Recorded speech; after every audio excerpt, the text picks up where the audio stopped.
इस क्लास में हम कैटेलिस्ट उत्प्रेरक के बारे में पढ़ेंगे। एक क्वेश्चन चाहे अपना आईसीआर हो, चाहे बीएचयू हो, चाहे जेट हो, एक क्वेश्चन कैटेलिस्ट उत्प्रेरक के बारे में जरूर पूछता है कि वही वो उत्प्रेरक की विशेषता पूछे, चाहे किसी अभिक्रिया में काम आने वाला उत्प्रेरक पूछे, चाहे सक्रिय ऊर्जा के पदों में इसका उत्प्रेरक के बारे में पूछे।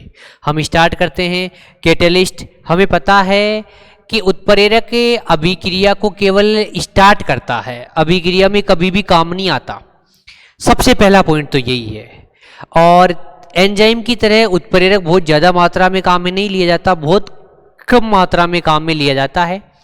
उत्प्रेरक का काम एक ही है, एक रासायनिक अभिक्रिया के दौरान जो सक्रिय ऊर्जा होती है, जो अभिक्रिया की रुकावट होती है, उस ऊर्जा को ये क्या कर देता है, कम। जैसे ये ऊर्जा उत्प्रेरक बाहर से मिलाएंगे, ये क्या कर देगा, कम। इसका मतलब ये हुआ उत्प्रेरक पॉजिटिव भी हो सकता है, नेगेटिव भी हो सकता है। तो ये अभिक्रिया के वेग को बढ़ा भी सकता है और घटा भी सकता है। लेकिन ज़्यादातर अधिकांशतः उत्प्रेरक जो पॉजिटिव उत्प्रेरक होते हैं वो क्या करते हैं, जो सक्रिय ऊर्जा होती है जिसे एक्टिवेशन एनर्जी कहते हैं, ए का मतलब होता है एक्टिवेशन एनर्जी, उसको क्या कर देता है, कम, और अभिक्रिया के वेग को क्या कर देता है, बढ़ा देता है। लेकिन एक बात याद रखना, साम्य अवस्था पर RF बराबर RB होता है। तो ये जितनी अग्र अभिक्रिया की दर को बढ़ाता है उतनी पश्चात अभिक्रिया की दर को भी बढ़ाता है। इसलिए उत्प्रेरक का साम्य अवस्था पर कोई प्रभाव नहीं पड़ता है। ये बात, बस अभिक्रिया में लगने वाला समय क्या हो जाता है, थोड़ा कम हो जाता है अगर पॉजिटिव उत्प्रेरक है तो। बात करते हैं कौन सा उत्प्रेरक कौन सी अभिक्रिया में।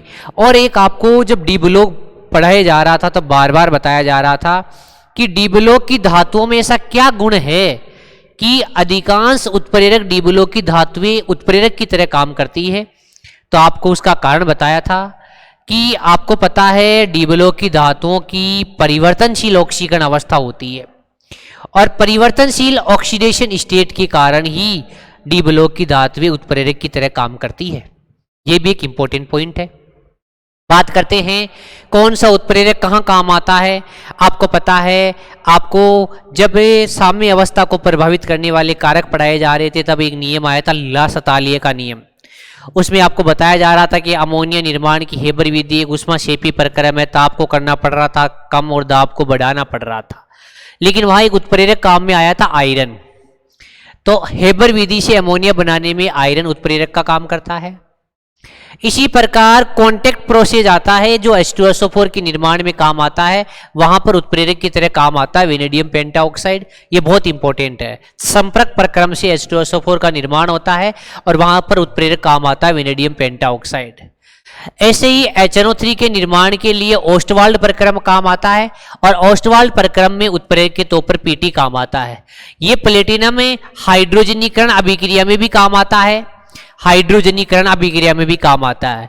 और ये V2O5 और Cr2O3 ये दोनों के दोनों ऑक्सीकारक होते हैं, ये दोनों के दोनों एरोमेटिकरण अभिक्रिया में भी काम आते हैं। याद करो, जब एसिटिलीन से बेंजीन बनाया जाता है, जब एरोमेटिकरण अभिक्रिया होती है, एसिटिलीन के 3 अणु आपस में जुड़ते हैं और इनके आपस में योग होने से, एरोमेटिकरण होने से बेंजीन बनती थी, वहां भी ये उत्प्रेरक काम आता था। इसका मतलब बताया। अगला आ रहा है Ni, ये निकिल, ये तेल के हाइड्रोजनीकरण में काम आता है, हालांकि ये एल्किन के हाइड्रोजनीकरण में भी काम आता है।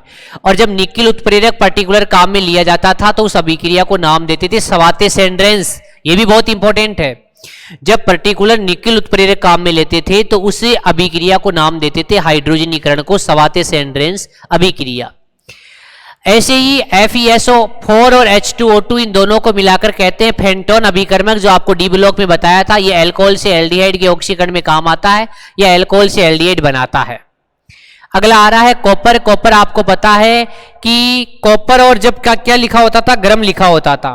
तो आपको पता है जैसे इधर तो ऐसे होता था 1 डिग्री एल्कोहल, 2 डिग्री एल्कोहल और 3 डिग्री एल्कोहल, और आपको ऐसे लिखा होता था कॉपर 300 डिग्री सेंटीग्रेड ताप। ऐसे यहां पर भी कॉपर 300 डिग्री सेंटीग्रेड ताप, और यहां पर भी कॉपर 300 डिग्री सेंटीग्रेड ताप। आपको पता है 1 डिग्री एल्काइल के ऑक्सीकरण से बनता था एल्डिहाइड, 2 डिग्री एल्कोहल के ऑक्सीकरण से बनता था कीटोन, और 3 डिग्री एल्कोहल के यहां डिहाइड्रेशन होता था। आपको पता है, ये एक बार एग्जांपल में बता ही देता हूं, ये कौन सा एल्कोहल है, ये 3 डिग्री एल्कोहल है।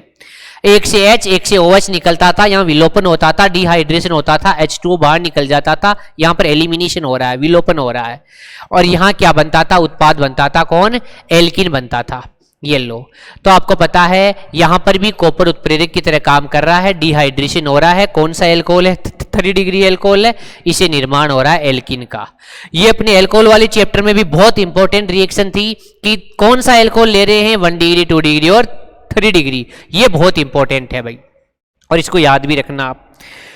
चलो भाई अगला है TiCl4, इसके साथ एक और काम में लेते थे, try alkyl, aluminium plus titanium tetrachloride, इसे कहते हैं जिगलर नट्टा उत्प्रेरक, और ये पॉलीथीन के निर्माण में काम आता है।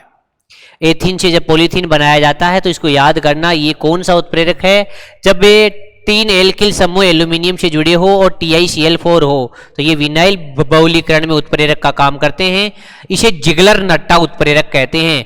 इस वैज्ञानिक ने इसकी खोज की थी, जिगलर नट्टा, इसीलिए इसको कहते हैं जिगलर नट्टा उत्प्रेरक, बहुत इंपॉर्टेंट है भाई। FeCl3 है, ये कार्बन डाइसल्फाइड व एवं Cl2 से CCl4 बनाने में काम आता है, ये भी अपने डिबलो की चैप्टर में दिया हुआ होता है।